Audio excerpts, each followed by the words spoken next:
be a good mother the way is being a good aunt. What is your understanding of feminism? Feminist movement is just a reaction to the male dominance.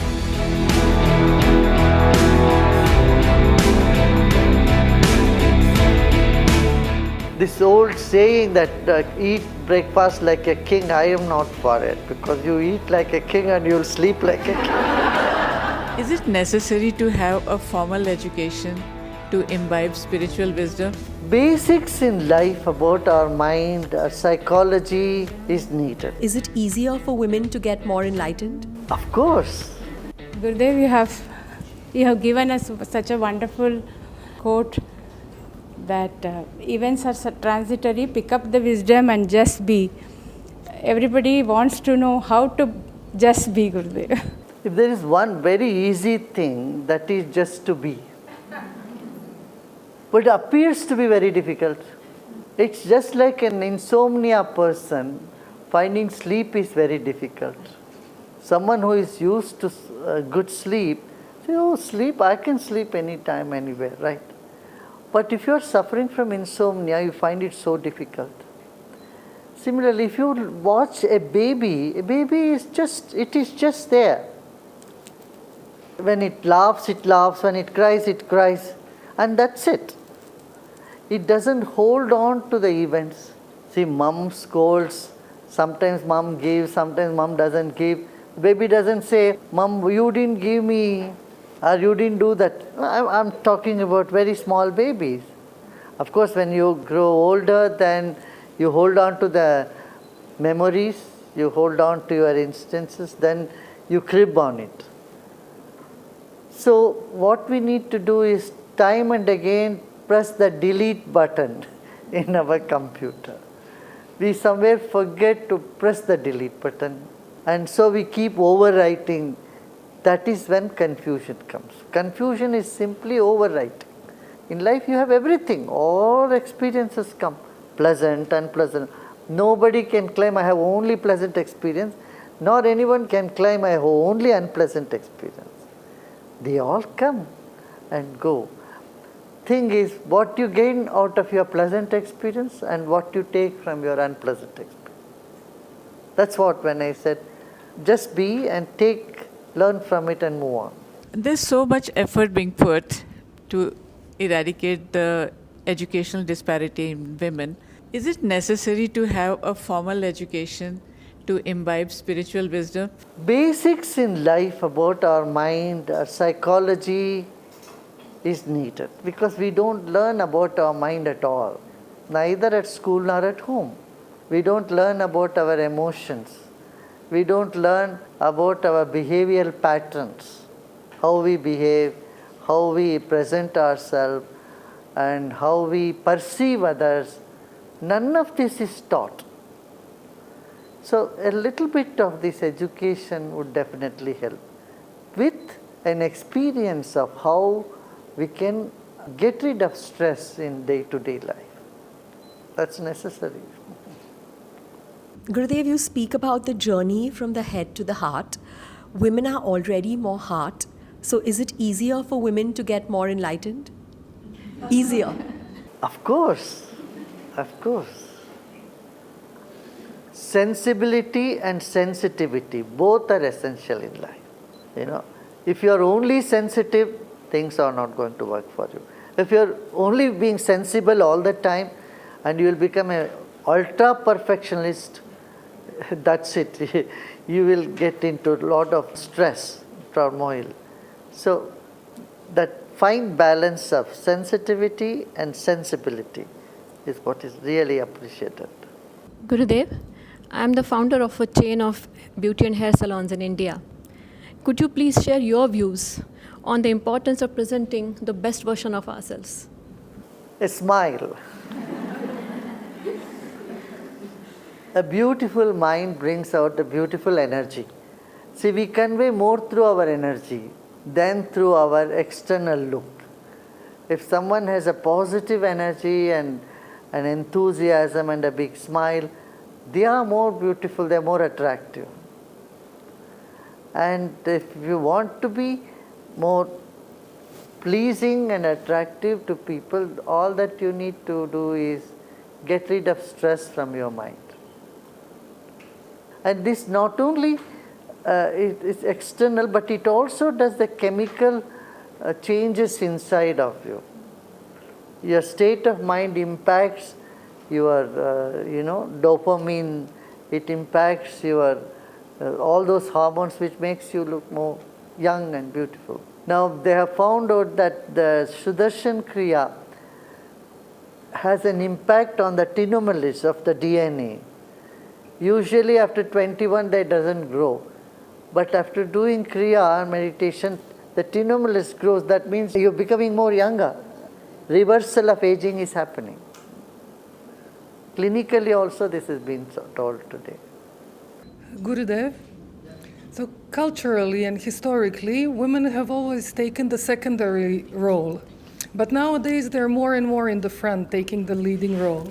So how do you foresee the future for men in the world? When women are in control, men feels very comfortable and they should be okay, they should be very good, they should be happy, because there will be less conflict in the world as such. Women can always steer things around, they can understand the psychology, they can understand the mindset, and so it should definitely help. Yeah.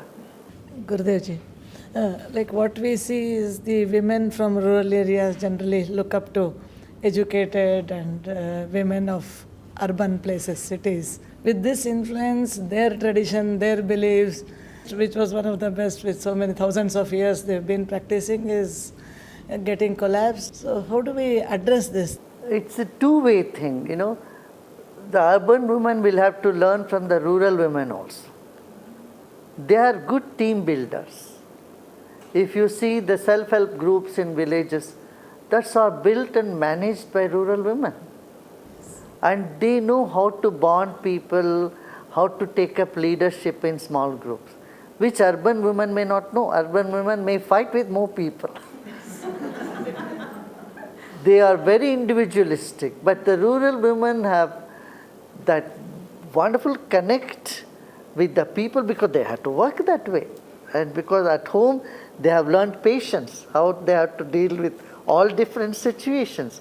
You see, for example, Indian doctors are very much honored everywhere in the world because they got all type of patients when they were in the internship. So their experience is so good that they are able to give wonderful results. Same with the rural women, they have dealt with many crisis situations. And so they are able to give a better leadership and teamwork especially. That they are able to do. At the same time, rural women will also be able to learn something from the urban women. And that you will all have to figure out what is that they should learn, what is that they should take. Maybe they should take a little more aggressive stand when it comes to their domestic affairs. Rural women, sometimes they feel suppressed. You can't generalize this. It's a very individual, specific and area-related matters. Traditionally, women have always been experiencing depth and range of emotions which are far more than men. And even as a psychologist, I see that a lot of more women, statistically significant also, are prone to anxiety, depression, phobia, fear. Having this emotional range and depth, is it a weakness? I also see that there are many women who are extremely resilient and emotionally very strong. So please guide us about this seeming or apparent paradox. You see, it's the emotion which makes us human. Otherwise, we will behave like machines. Emotion is very necessary. At the same time, emotion should be in our control. For that only you have all these programs, meditation, yoga, and more awareness, all these sort of things. So emotion should not be blocked. Blocking emotion is very dangerous to one's health. Suppressing emotion is very dangerous. At the same time, unleashing emotions without any check will create behavioral disaster, and it can tear the social fabric. And it can also impact one's personal and professional life.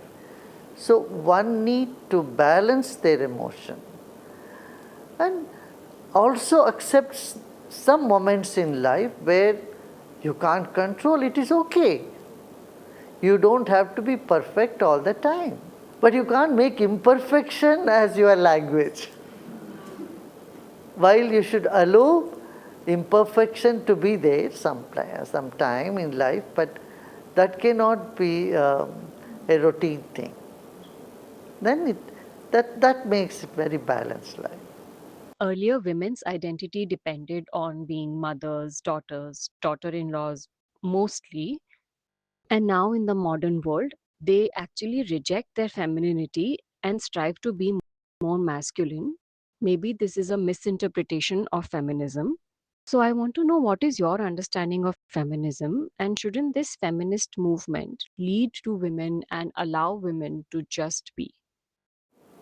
Of course, of course. You know, all these moments are short-lived. Feminist movement is just a reaction to the male dominance in the society. It's not a natural blossoming of women into who she is. It is a reaction for suppression. And so, when the suppression is there, when the empowerment takes the front seat, naturally women will blossom with her qualities. Yeah. Jai Gurudev. In the recently concluded Paris Olympics, for the very first time we saw the equal participation from both male and female category. Still, there is a stereotype for the women of choosing a sport as a career. How do we encourage the kids and the parents to take up sports going forward? Especially in India, you need more encouragement for women. There is no problem about this when you compare with the Far East, Japan or China or Russia or West, US and Europe. There, women are very, very active in sports. Of course, in India and Asian countries, and then the Arab countries, women are not even allowed to be part of the sports. In these countries, definitely more awareness need to be created, and I think it's slowly picking up now. What is that one thing which women leader can differentiate from the men leaders, which you would advise? You can pick up many qualities and highlight them. It's not just one. You know, the qualities are a little bit beyond gender. I always feel that everybody has all these qualities. Because we are all born of both father and mother, and so both their DNAs are within us. And both their qualities are within us also. The urban-rural divide need to be bridged. This is very important, number one. Sometimes women don't take up the rural women too seriously, or don't even bother to even talk to or say hello to them anytime. And rural women feel very sort of inferior to talk to an urban lady and feel they are not maybe our category sort of. This sort of division must go, number one. And again, in the mind, women should not feel that she had to prove to others that she is something. This wanting to prove ourselves makes us a very different personality. Gurudev, globally 70% of women are teachers. What makes women better teachers? A little correction, I would say 100% women are teachers. See, your mother is your first guru, right? You teach your brother, you teach your son, you teach your father, everybody. So women is 100% teacher. That's of course, yes. Naturally, there are women in schools and colleges. because they love kids and they know how to handle them. But today what I'm seeing is 40% of teachers are depressed. This is a very big number. And this is because they are not taking care of their stress levels. So this is very important for women to take care of her stress level and not just keep running and running and running. Take some time for herself. Few minutes to herself will make a huge difference in her life. Otherwise, she gets so lost in day-to-day work and doesn't care about oneself or doesn't even take time for oneself, then it takes a toll on their emotional status. I am professionally a senior journalist, but currently the role that I'm enjoying the most is being mother to my toddler. If you could just guide me to be aware of the things that I should be to get the best for her. If you want to be a good mother, the way is being a good aunt. First, you have to be a good aunt. If you can be a good aunt to the friends of your child, then you will influence your children much better. Many times when you try to influence your children, they rebel. Sometimes it feels so stifling for them, number one. So you need to befriend all the friends of your kids. They will listen to you more than your own children. And if they are influenced, your children will automatically get influenced. Indirect way of influencing kids, number one.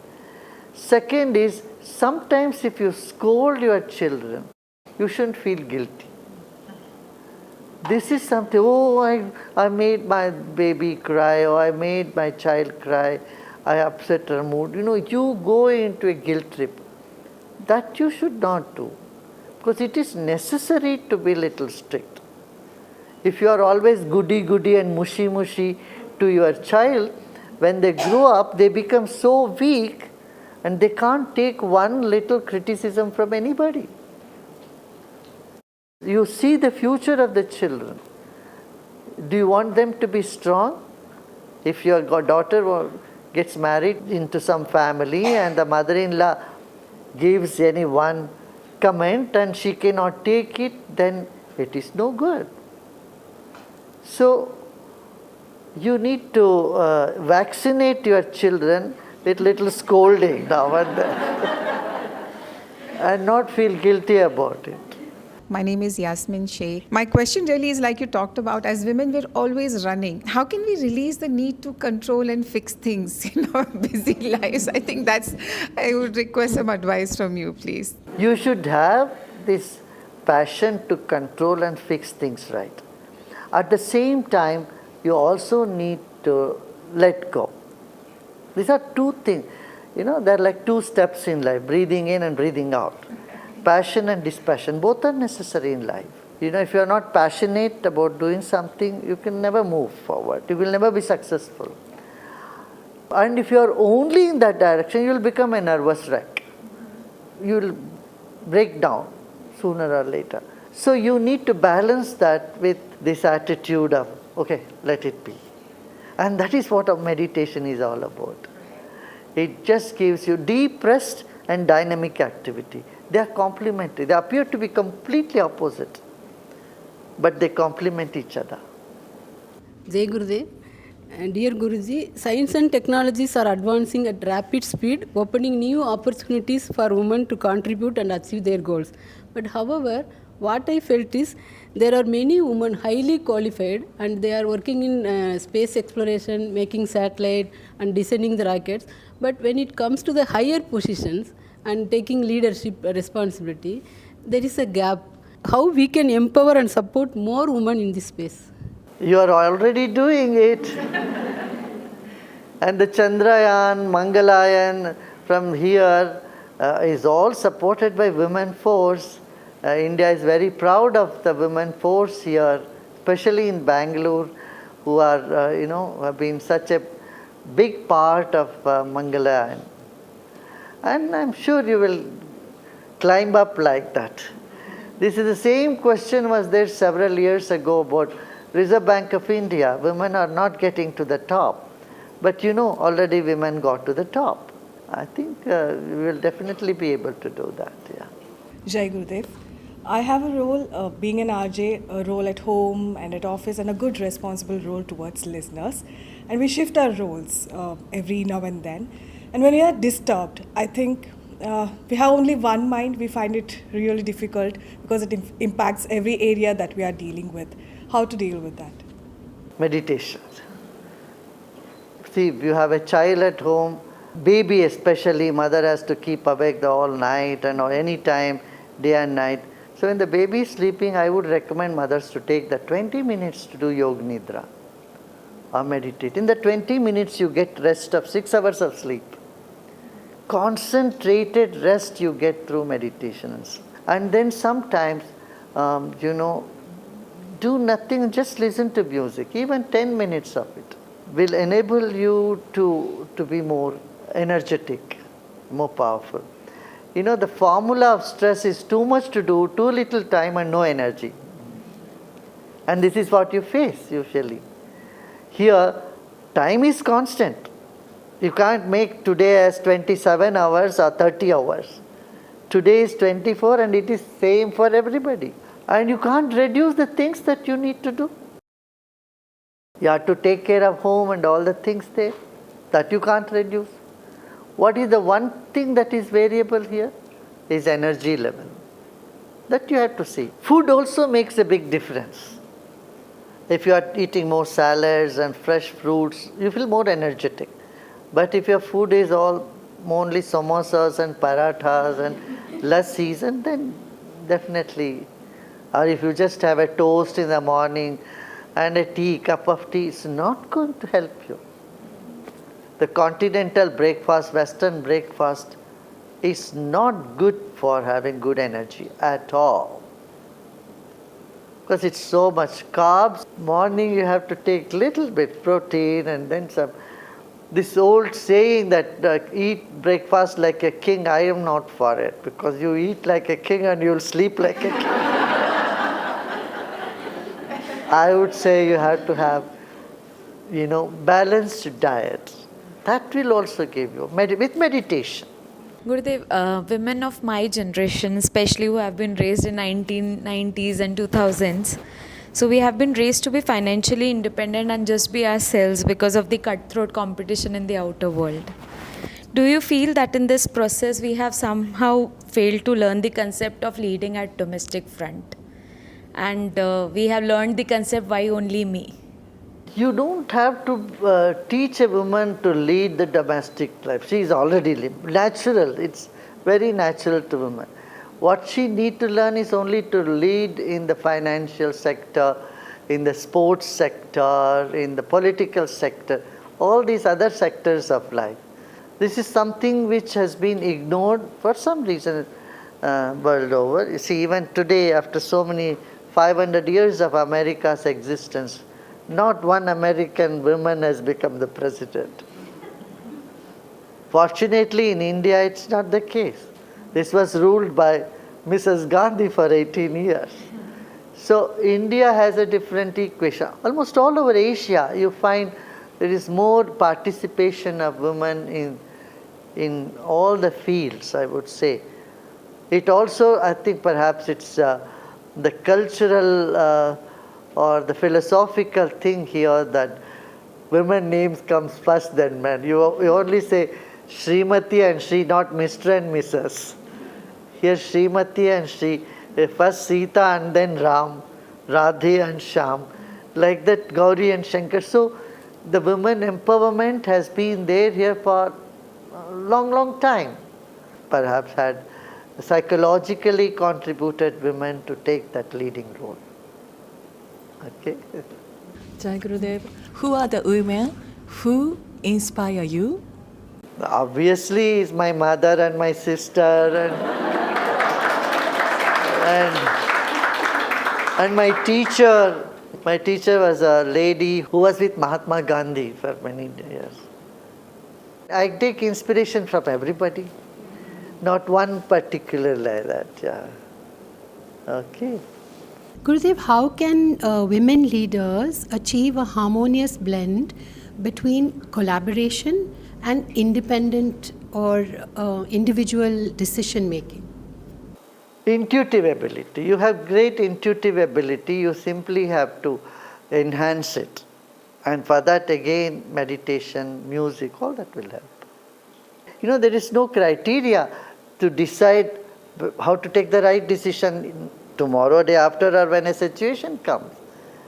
You should simply believe you have the intuitive ability, and God is with you, and you are going to take the right decision, and it's going to work. What advice would you offer for all of us to cultivate gratitude, love, compassion in our relationships, work, and communities? See life from a broader perspective. We are not going to be on this planet forever. We are here for a short period of time, and that's called our life. And in this time, whatever 80 years, 90, whatever time we are here, how we want to utilize this time. And what are the things we have got. And when we become aware of all that we have been blessed with, you will feel grateful. We forget what we have and we crib for what we don't have. Then life becomes a continuum of complaint. But if you are grateful every day, oh, I'm really grateful for whatever I have been blessed with. Look at those less fortunate ones, they don't even have these things. That will definitely uplift our spirit. Look at the whole nature. Nature is part of you. And nature is providing so much to you. And being grateful to prayer. Surya Namaskar this is what it is. Surya Namaskar is to acknowledge sun and his presence in the planet. Without sun, there is no planet. Without sun, no life.